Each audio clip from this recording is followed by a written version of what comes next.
Adult content और adult website ये एक ऐसी दुनिया है जहाँ पे हर किसी ने कभी ना कभी एक्सेस जरूर किया होगा। डेटा के हिसाब से इन वेबसाइट पे ऑलमोस्ट 13 बिलियन व्यूज हर महीने आते हैं। Every second almost 28,000 unique users इस कंटेंट को एक्सेस करते हैं। ये नंबर इतना बड़ा इसलिए है क्योंकि इन लोगों को अट्रैक्ट करने के लिए ये इंडस्ट्री हर मिनट के कंटेंट पर 2 से 2.5 लाख रुपए खर्चा करती है। लेकिन ये 5 सेकंड के प्लेजर के पीछे एक ऐसी दुनिया है जिसके बारे में जानकर शायद आप इस कंटेंट को देखना छोड़ दो। Technology is giving more people, mostly men, easy access to pornography. First exposed to porn when I was 8 years old. It's a multi-billion-dollar industry. Years later, as an adult, the effects Well, kids are being exposed to more sexual images can be devastating for relationships and for sexual health. than ever before, thanks to technology. आज के time के internet पे लगभग 13 लाख से भी ज्यादा adult website है जिसे कोई भी और कभी भी एक्सेस कर सकता है। इंटरनेट के फेमस वेबसाइट जैसे पीहब, ब्रेजर्स, फेक टैक्सी या जितनी भी एडल्ट साइट है उनको मात्र एक कंपनी ओन करती है। इसका मतलब ये है कि पूरी इंडस्ट्री के पीछे मात्र एक इंसान है जो सारी चीजों को प्राइवेटली ओन करता है। आज के इस वीडियो में हम यही जानेंगे ये 5 सेकंड के प्लेजर के पीछे कैसी दुनिया है और इसको कैसे रेडी किया जाता है।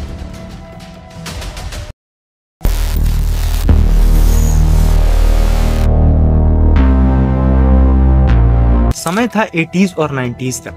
लोगों को इस प्रकार के कंटेंट को एक्सेस करने के लिए सीडीज और डीवीडीज पे डिपेंड करना पड़ता था। और उस टाइम के एडल्ट कंटेंट के एरा में एक ही ऐसी कंपनी थी जिसका नाम सबसे ऊपर था और उसका नाम था विविड एंटरटेनमेंट। ये कंपनी सीडीज और डीवीडीज के माध्यम से अपने कंटेंट को मार्केट में लाती थी और पूरा मोटा पैसा छापती थी। उस टाइम पे इस कंपनी का ईयरली रेवेन्यू ऑलमोस्ट $100 मिलियन था। लेकिन year by year internet main stream हुआ और वीडियो स्ट्रीमिंग वेबसाइट्स का बूम आया।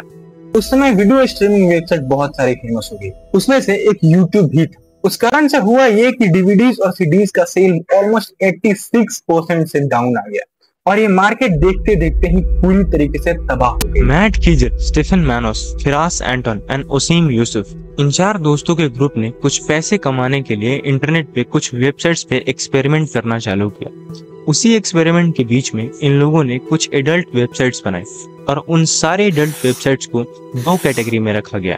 पहला पेड टू वॉच और दूसरा ट्यूब साइट्स यानी free to watch. Tube sites YouTube का ही एक ब्लूप्रिंट था। जैसे कि यूट्यूब पे एक रीजनेबल कंटेंट आता है वैसे ही ट्यूब साइट पे एडल्ट कंटेंट आता है।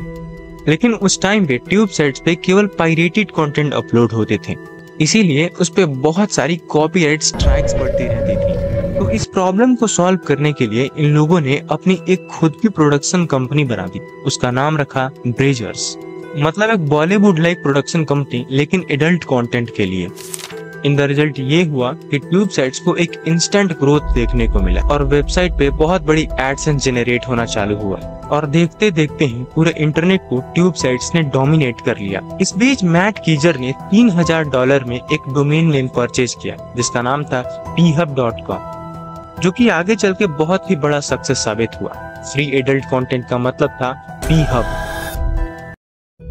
इन सारे ग्लैमरस अमाउंट ऑफ ट्रैफिक्स और पैसे को देखते हुए इन लोगों ने लीगल लफड़ों से बचने के लिए एक अपनी पेरेंट कंपनी बनाई और उसका नाम रखा मैनविन।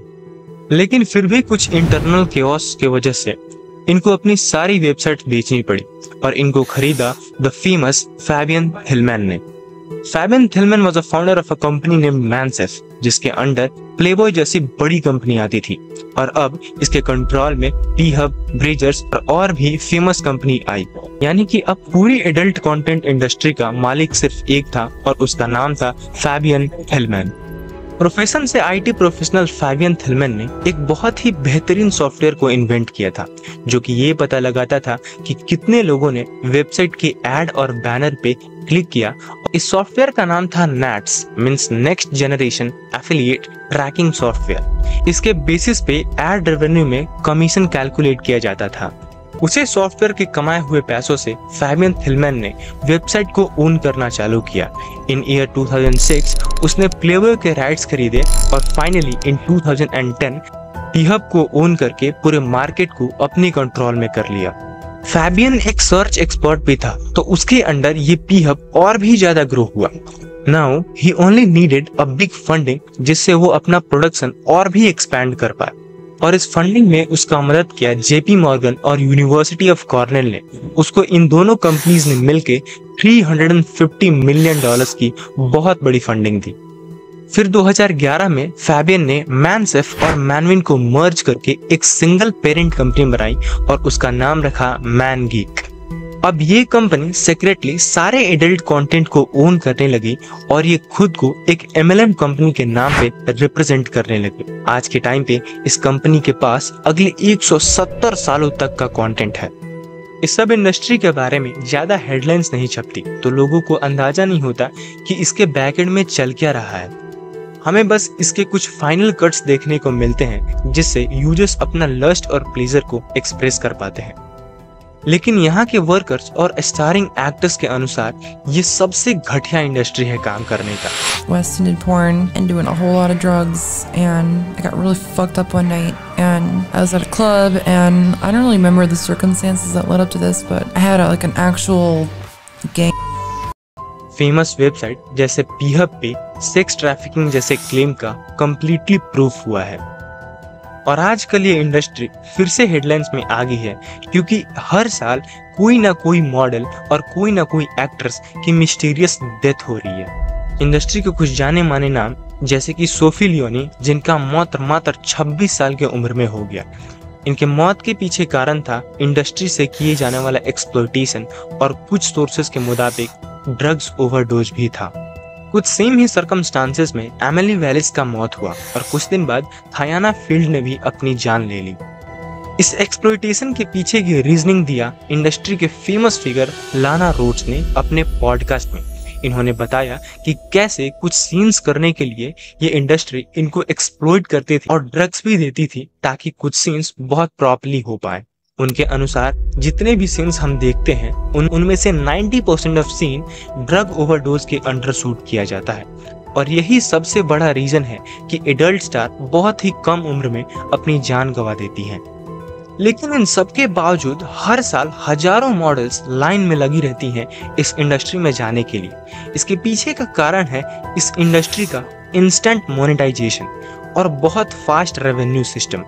For example, Sophie rain earn $46 million and $50 million 2 consecutive year. ये अमाउंट लेब्रॉन जेम्स के ईयरली रेवेन्यू से भी ज्यादा है। आज के टाइम पे यूएसए में every 2 girl out of 5 girl are using OnlyFans because of high tuition fees and maintaining a rich life। लेकिन यहाँ पे सारे मॉडल्स अपने विल के अनुसार नहीं आते।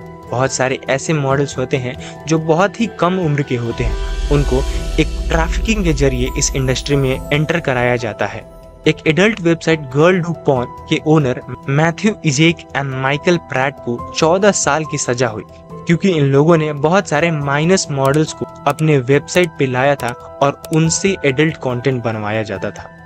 उन लड़कियों को ट्रैप करने के लिए इन लोगों ने एक रिप्रेजेंटेटिव रखा था जो उन लोगों को कन्विंस करता था कि ये सब सारी वीडियोस और फोटोज कहीं पे अपलोड नहीं होंगी। लेकिन ये सारे वीडियोस को ऑनलाइन अपलोड कर दिया जाता था कुछ ही दिन बाद। लगभग 100 से भी ज्यादा वीडियोस इन लोगों ने अपलोड किया और उनसे $17 मिलियन रुपए इन्होंने कमाए।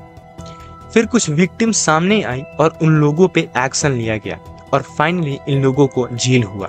एक विक्टिम जिनके वीडियो के ऊपर 300 मिलियन से भी ज्यादा व्यूज आए हैं, वो बोलती है, mister wolf destroyed my life. I used to be independent girl and very loving daughter. और ऐसे ही कुछ सिमिलर केस लगा पीहब पे।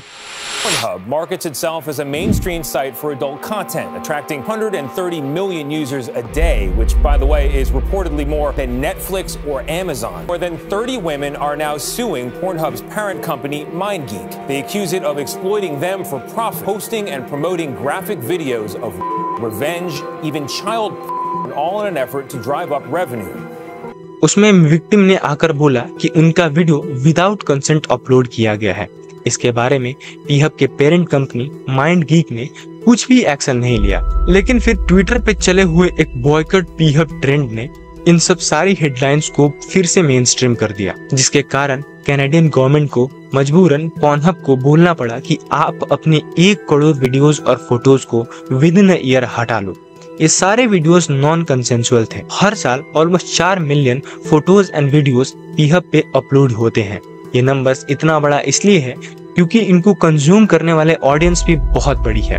इन सब वेबसाइट पे हर मिनट 1.35 लाख व्यूज आते हैं। आज के टाइम पे पॉर्न बहुत ज्यादा एक्सेसिबल हो गया है, इसीलिए आजकल पॉर्न एडिक्शन एक बहुत बड़ी पेंडेमिक हो गई है। इसका सबसे बड़ा इन्फ्लुएंस होता है टीन्स में। पिछले कुछ सालों में पॉर्न कंजम्पशन की एज 14 साल से घटकर 11 साल हो गई है और ये एडिक्शन सबसे ज्यादा 16 से 12 साल के उम्र में होता है। ये एडिक्शन इतना खतरनाक है कि कुछ केसेस में ब्रेन डिस्फंक्शन और मसल डिस्फंक्शन जैसी बीमारियां भी पॉसिबल है और कुछ केसों में दिमाग रिस्पॉन्ड करना तक बंद कर देता है। तो आज के बाद अगर आप ऐसा कंटेंट कंज्यूम करना चाहो तो एक बार इन सारे फैक्टर्स को ध्यान में रखना। आज की इस वीडियो में इतना ही रखते हैं, मिलते हैं अगले वीडियो में विद अ डिफरेंट टॉपिक। मेरा नाम है शैन एंड नमस्कार।